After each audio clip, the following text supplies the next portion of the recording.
Hello and welcome to this episode of the ESG Fitness podcast. I am going to go over today a supplement that I have been asked about a lot, which is called NMN.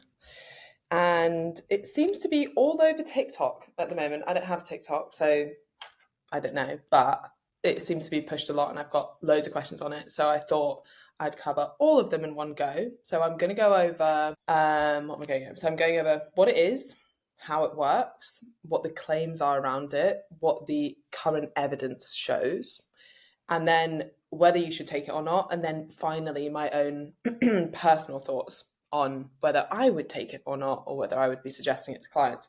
Okay, right. So what is it? NMN, which stands for nicotinamide mononucleotide, which I will not say again because it's a bit of a mouthful, so I'll keep it to NMN, is a form of vitamin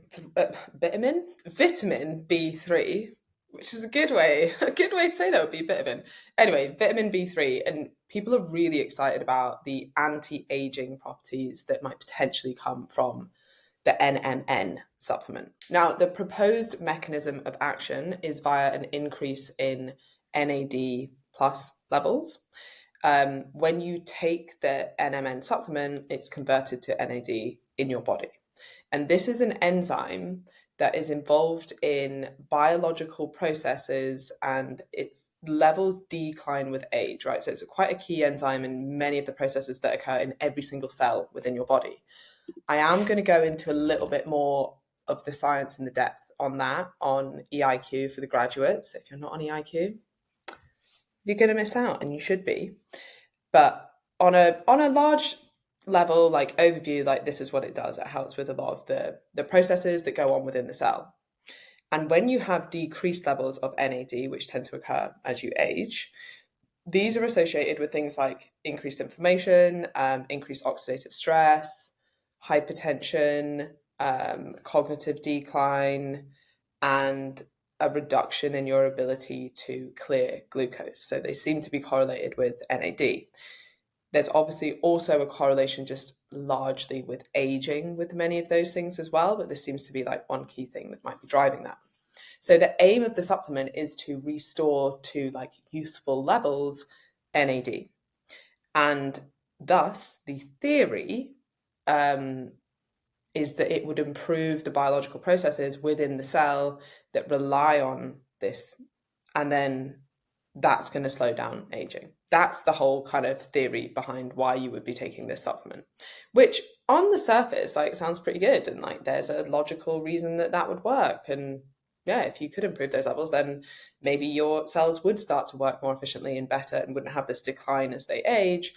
And thus maybe you'd have better outcomes. So now we need to look at what the evidence says. The evidence for this is primarily in animal models, which isn't necessarily a bad thing. I think some people say that as if like then we shouldn't look at any of it. Like actually it's where most testing initially comes from. So mostly in rodent models. And actually it's quite strong that this improvement or these increased levels would result in a reduction in some of the negative outcomes of aging. Now, one problem with rodent studies and animal research is it doesn't always translate into humans.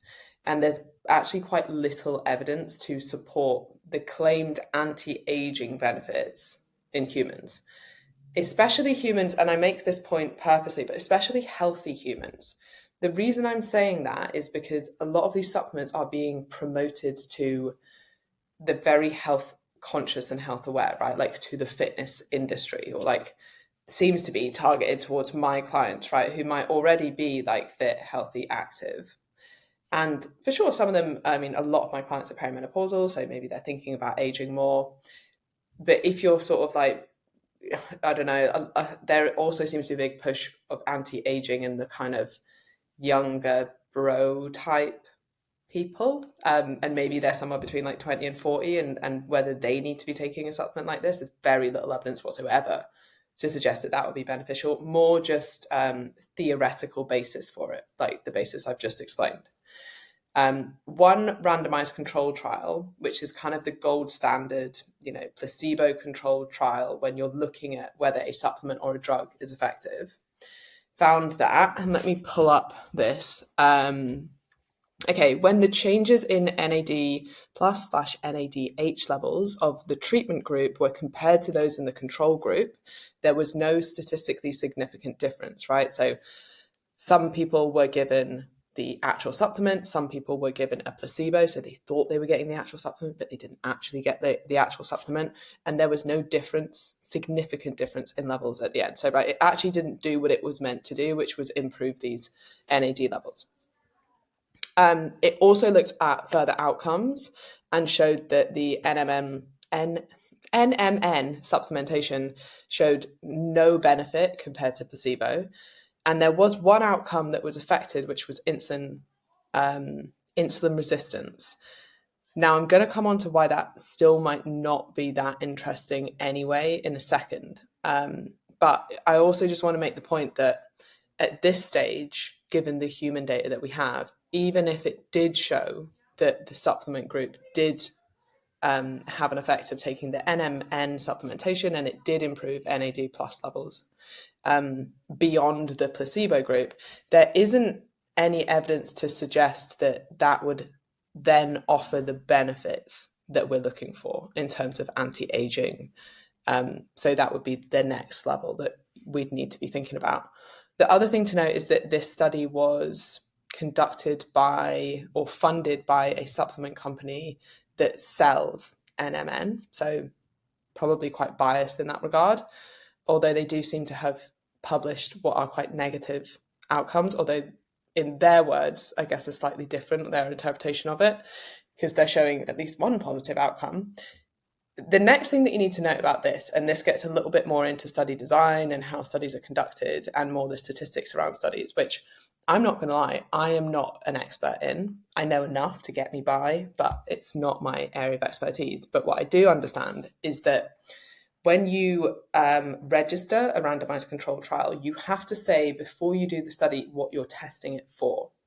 And this study registered 45 different outcomes. Now, the reason that that's an issue is that the more outcomes that you've registered, the more chance of random positive findings. So when you do statistics, you can always have this chance of false positive outcomes. Now, the more tests that you do and the more outcomes that you have, the more chance of those false positive outcomes.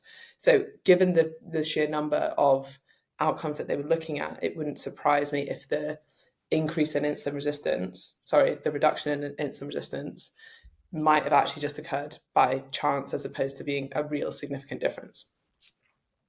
And then finally, I want to come on to, because I just want to keep this like quite quick fire, this is what you need to know top level about how the supplement works, what the current evidence behind it is, and then you can make your mind up as to whether you want to spend money on that or not, is the question of like, should you take the supplement? Because in theory, you might have listened to the first half of this and thought, that sounds quite good. You take the supplement, it, basically on a high level makes your cells work a bit better and has some anti-aging properties and might reduce my risk of things like type 2 diabetes, cardiovascular disease, and cognitive decline. Like, yeah, why not take it? And often the emphasis is kind of on like, why not take it? I'll just cover my bases and I've got enough money to spend on it. It's not like the most expensive supplements, but yeah, I'll just take it to like I would a vitamin or something to kind of like hedge my bets. I would still be a little bit more careful with this. Now, it's up to you. You have the information. It's your choice. Your caution should really be that there's very little long-term research on this. And if you were going to take it as more like a preventative aging thing, then you'd be taking it long-term. Most of the studies have only been done on 6 weeks, 8 weeks, some slightly longer, but like very short periods of time. So we don't really know if it's safe to take long-term or what the potential side effects might be long-term.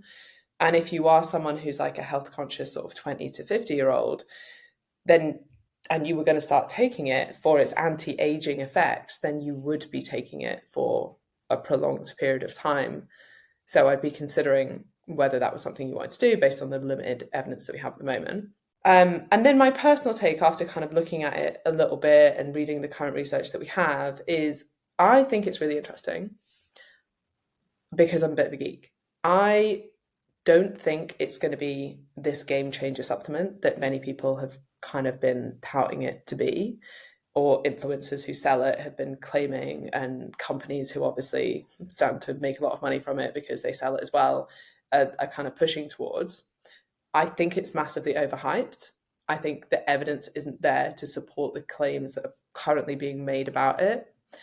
And then I'd also add that when you manipulate one certain cell pathway or one certain enzyme or function of a cell, it does tend to have a knock-on effect on other areas. It's never as clear cut as like, we're just going to make this thing work better and then bam, like everything's going to work better. When you're artificially enhancing a certain level of substrate within your body, like it does have, like your body works synergistically, it does have off-target effects. And given the way that this impacts the biology of a cell and the processes within a cell, it will also affect things like cell turnover, cell death, which will in some ways, this might be positively or negatively, it affect your risk of cancer. And cancer is really so many different diseases that there could be situations where this was a benefit and situations where this was negative, but like we don't really know enough to say on either side. And then there's a chance in some situations that it actually might increase inflammation. And then there's also a bit of a concern in certain contexts for certain people.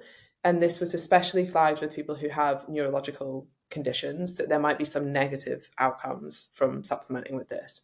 Now, I don't know enough about the specifics there, partly because they're not particularly my area of expertise, and partly because the research just is not there yet. I found some research on these areas, but they were all done in rodent models. And especially with cancer biology, translating that into humans and different forms of cancer, etc., is a bit, like people make really big jumps too soon, which is why I'm kind of saying there might be an effect. It might be a positive effect. It might be a negative effect. It would probably change depending on the type of cancer and the type of neurological condition. But it's not something that, if those two things were one of my concerns, I'd probably be, again, a bit more careful with supplementing with it. I personally won't be taking it until there's more evidence. And I think sometimes people think I'm quite anti-supplements. And one of the questions I got was basically that. It was like, hey, Emma, no, you're not really pro-supplements, but what do you think of this supplement? It seems really evidence-based. And I'm actually not anti-supplements. Like, if I thought, yeah, this is really going to work, this is legit, I'd take it 100%. Like any supplement, if I thought, yeah, like the evidence is so strong for this that I think it's going to have a benefit and I don't see any negatives to taking it, I would 100% be getting it. Why wouldn't I? Right? And I would be recommending it to my clients. Like, if I thought something was really going to help people, I would be pushing it. But I just don't think the evidence is there for this yet. So I have really the reason I'm saying that is like I really have no bias as to like not suggest it. You have the information, you can do with it what you want. But those are my thoughts, and I hope that was useful. If you do have any questions about this, or anything you want me to go over, or topics for the podcast, or things you want me to deep dive on, I love doing this stuff. So message me at ESG Fitness. And if you have enjoyed this, please like it and subscribe it and share it if it's useful. And I would really appreciate that. All right, bye.